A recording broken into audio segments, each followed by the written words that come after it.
Assalamualaikum warahmatullahi wabarakatuh. Bismillah. Alhamdulillahirabbil alamin. Wassalatu wassalamu ala Rasulillah wa ala alihi wa ashabihi wa man tabi'ahum bi ihsanin ila yaumiddin. Berjumpa kembali bersama saya channel Al Husain. Kali ini bincang-bincang berkaitan tentang sebuah kepemimpinan. Bagaimana sebentar lagi kita akan memasuki sebuah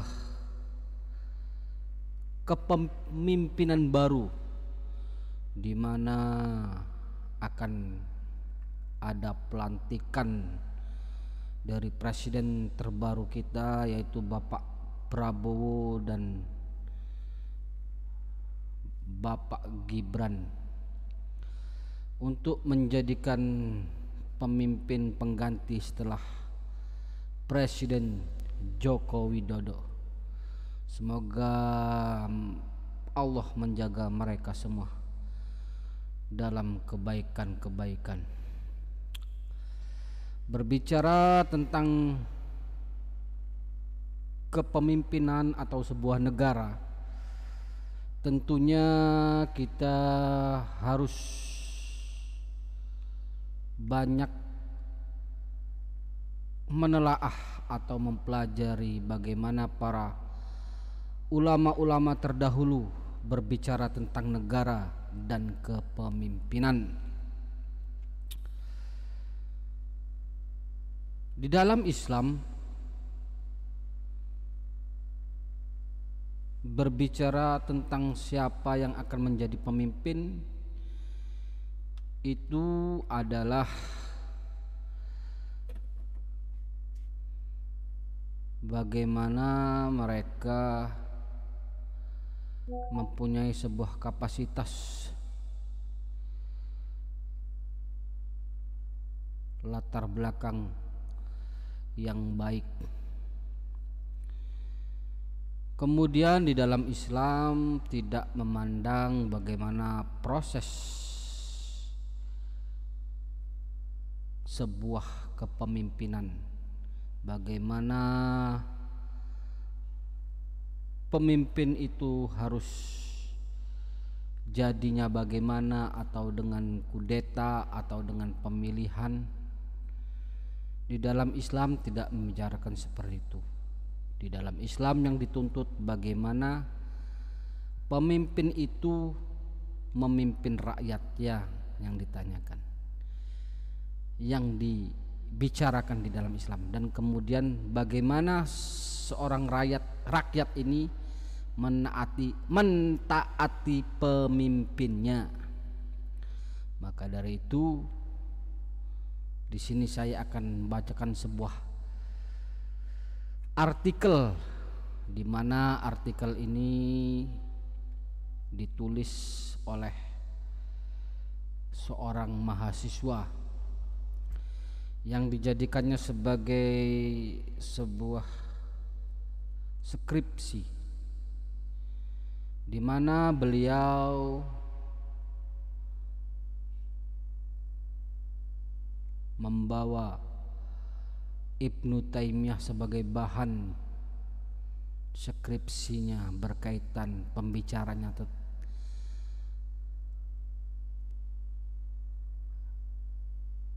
dalam permasalahan negara dan kepemimpinannya.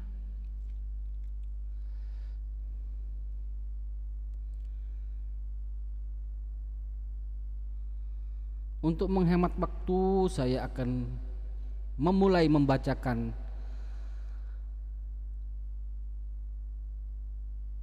latar belakang pemikiran politik Syekhul Islam Ibnu Taimiyah. Lahirnya suatu pemikiran sangat erat kaitannya dengan konteks sosial sebagai faktor yang melatarinya. Sebuah pemikiran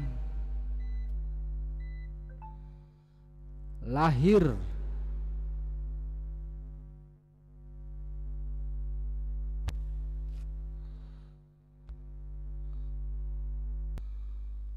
Sebuah pemikiran lahir umumnya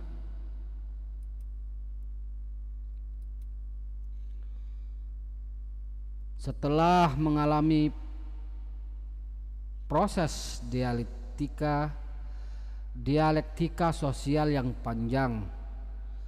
Karena itu tidak dapat memisahkan diri dari faktor situasional yang mengitarinya. Untuk memahami pemikiran seorang pemikir secara objektif, paling tidak ada dua hal yang perlu diperhatikan, yakni perkembangan intelektualitasnya dan realitas objektif yang mengitari hidupnya. Pengetahuan atas perkembangan intelektual seorang pemikir akan dapat terhindarkan dari jebakan subjektivitas dan simplikasi, sedang pengetahuan atas realitas objektif akan dapat menangkap faktor-faktor yang mendorongnya untuk mengartikulasikan ide, pandangan, dan sikapnya.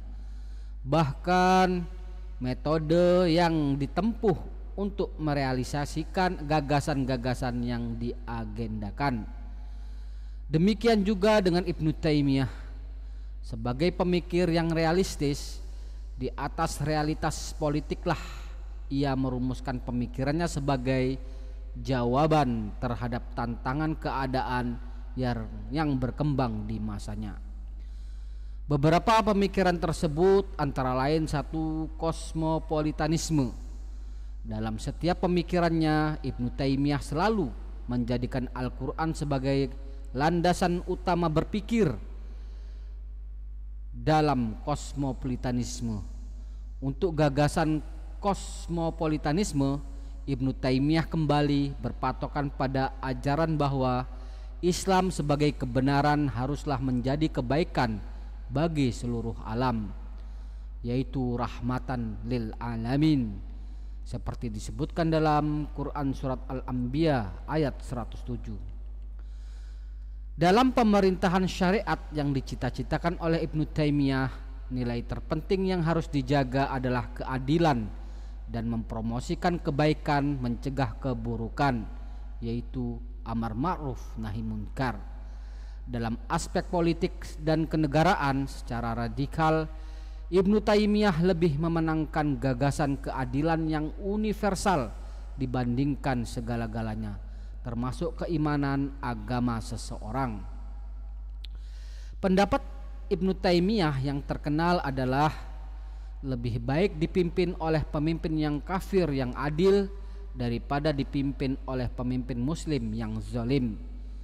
Jelas sekali pendapat Ibnu Taimiyah ini dalam konteks kepemimpinan dan kewarganegaraan sangat kosmopolit, dengan memandang manusia sebagai individu yang merdeka terlepas dari agama, ideologi, asal negara, dan ikatan-ikatan tradisional lainnya. Bermula dari pendapat mengutamakan pemimpin yang adil dibandingkan keimanan ini, Ibnu Taimiyah melanjutkan lebih jauh tentang peranan negara dalam proyek kosmopolitanisme. Ibnu Taimiyah mengemukakan tugas utama negara adalah tegaknya syariat yang tidak lain demi tegaknya keadilan universal. Dengan demikian, syariah dan keadilan universal adalah suatu yang paralel dan harus berjalan seiring. Lahirnya gagasan kosmopolit dapat ditelusuri oleh berbagai faktor. Ibnu Taimiyah hidup dalam lingkungan masyarakat yang heterogen. Heterogenitasnya menyangkut hal yang sangat kompleks, baik dalam hal kebangsaan, status sosial, agama, aliran, budaya, dan hukum. Sebagai akibat sering terjadinya perang, mobilitas penduduk dari berbagai bangsa sangat tinggi. Dalam satu wilayah terdapat berbagai bangsa: Arab asal Irak, Arab asal Suriah, Mesir, Turki, Tartar yang jatuh tertawan dan kemudian menetap, Armenia, dan sebagainya. Mereka masing-masing berbeda dalam adat istiadat, tradisi, perilaku, dan alam pikiran. Hal tersebut jelas menimbulkan kerawanan-kerawanan bagi kehidupan bernegara. Dalam situasi demikian sukar diciptakan stabilitas politik, keserasian sosial, dan pemupukan moral serta akhlak. Selain itu dipertajam lagi oleh faktor banyaknya mazhab seperti mazhab Hanafi, Maliki, Syafi'i, dan Hambali. Jika semasa hidupnya sering keluar masuk penjara, hal itu tidak selalu disebabkan karena ia memusuhi penguasa. Dia adalah tokoh mazhab Hambali yang tegas dan berani karena kritiknya yang tegas dan tajam terhadap kebiasaan memuja para nabi dan wali, maka ia mendapat tantangan dari para ulama dan mazhab lain. 2. Doktrin kekhalifahan di tangan orang Quraisy tidak relevan dan tidak urgent. Isu sentral yang dikumandangkan Ibnu Taimiyah adalah kembali kepada Al-Quran dan hadis dengan membuang jauh-jauh perbuatan syirik, khurafat, bid'ah, pengkultusan seseorang, dan lain-lain. Dalam kerangka inilah kita dapat melihat relevansi kondisi sosial masyarakat yang mendorong Ibnu Taimiyah untuk tidak mengakui kehujahan hadis bahwa pemimpin harus dari bangsa Quraisy, karena dalam hadis tersebut ada unsur yang menyeru kepada pengkultusan suatu bangsa atau golongan. Padahal Al-Quran menurut Ibnu Taimiyah memuliakan manusia bukan karena keturunan dan kebangsaan, namun atas dasar ketakwaan, sehingga wajar kalau pada akhirnya ia tidak mengakui kequraisyan sebagai salah satu syarat kekhalifahan, tetapi berusaha menggali syarat-syarat kepemimpinan berdasarkan syariat melalui pesan dan nilai-nilai Al-Quran. Kepemimpinan berdasarkan syariah inilah yang merupakan konsep politik yang ia tawarkan sebagai usaha memberikan solusi atas kondisi politik yang dihadapinya. 3. Pemikiran Ibnu Taimiyah tentang institusi negara. Ibnu Taimiyah menganggap berkelompok dalam mengelola kapasitas alam merupakan keniscayaan. Dari konsep ini kemudian akan melahirkan institusi negara. Ibnu Taimiyah terkenal dengan gagasan organis dalam memandang institusi. Ia menekankan dengan sangat keras pentingnya institusi dalam pengelolaan masyarakat untuk mencapai keadilan. Manusia pada dasarnya berwatak madani, suka membangun. Itulah sebabnya jika mereka berkumpul, pastilah mereka mengembangkan kegiatan-kegiatan yang diperlukan untuk mewujudkan kemaslahatan dan mengatasi persoalan. Untuk kepentingan itu diperlukan kerjasama yang padu antara pemerintah dan anggota masyarakat.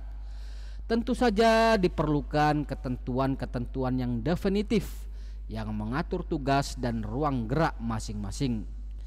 Hakikat pemerintahan menurut Ibnu Taimiyah adalah kekuasaan memaksa yang diperlukan jika manusia ingin hidup di masyarakat dan solidaritas mereka tidak ingin hancur karena keegoisan manusia yang alamiah. Karena pemerintahan merupakan kebutuhan alamiah pada masyarakat, ia muncul melalui suatu proses perebutan yang alamiah, memperoleh legitimasi melalui perjanjian untuk hidup bersama. Penguasa dengan demikian dapat menuntut kepatuhan dari rakyatnya, karena sekalipun penguasa tersebut tidak adil, itu masih lebih baik daripada perselisihan dan bubarnya masyarakat. Berikan apa yang menjadi hak penguasa dari kita, dan mintalah kepada Tuhan apa yang menjadi hak untuk kita. Hanya saja Ibnu Taimiyah meneruskan pendapatnya itu dengan mewajibkan lembaga di bawah kontrol negara untuk menegakkan keadilan. Lembaga yang dimaksud oleh Ibnu Taimiyah adalah lembaga hizbah yang menjadi salah satu ciri khas pemerintahan Islam dalam mengelola distribusi, perekonomian, dan pasar. Lembaga hizbah adalah lembaga negara yang memiliki wewenang yang sangat luas dalam bidang perekonomian dan pasar dan bertugas mempromosikan apa yang baik dan mencegah apa yang buruk. Ibnu Taimiyah menekankan prinsip keadilan sebagai penopang lembaga hizbah.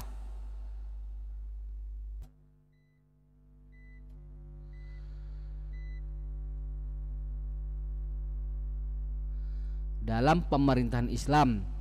Keadilan adalah penopang pemerintahan dan syarat datangnya pertolongan Tuhan. Untuk mencegah antagonisme yang berujung pada ketidakadilan, Ibnu Taimiyah berpendapat hukum harus ditegakkan dengan keras oleh negara. Menegakkan hukum adalah tugas pemerintah dan hal ini berlaku baik untuk delik meninggalkan kewajiban maupun delik mengerjakan larangan. Selanjutnya, Ibnu Taimiyah juga berbicara tentang hukum keadilan yang terintegrasi dalam pemerintahan. Menurutnya, pemerintahan sebagai syarat mutlak dan fundamental dalam kehidupan bermasyarakat untuk menegakkan keadilan. Tujuan Ibnu Taimiyah adalah membangun pemerintahan berdasarkan syariat, yaitu siyasah syar'iyah.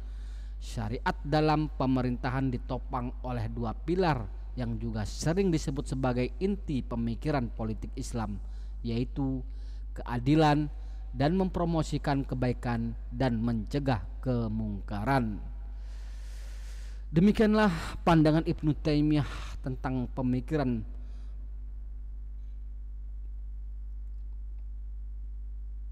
politik kepemimpinan dalam membangun sebuah negara. Semoga artikel ini dapat menjadi bahan referensi kita untuk mendidik generasi penerus bangsa untuk selalu menegakkan keadilan, mencegah, mempromosikan kebaikan-kebaikan dan mencegah kemungkaran sebagai landasan pemikiran Ibnu Taimiyah tentang membangun politik sebuah negara. Subhanakallahumma wa bihamdika asyhadu alla ilaha illa anta astaghfiruka wa atubu ilaik. Assalamualaikum warahmatullahi wabarakatuh.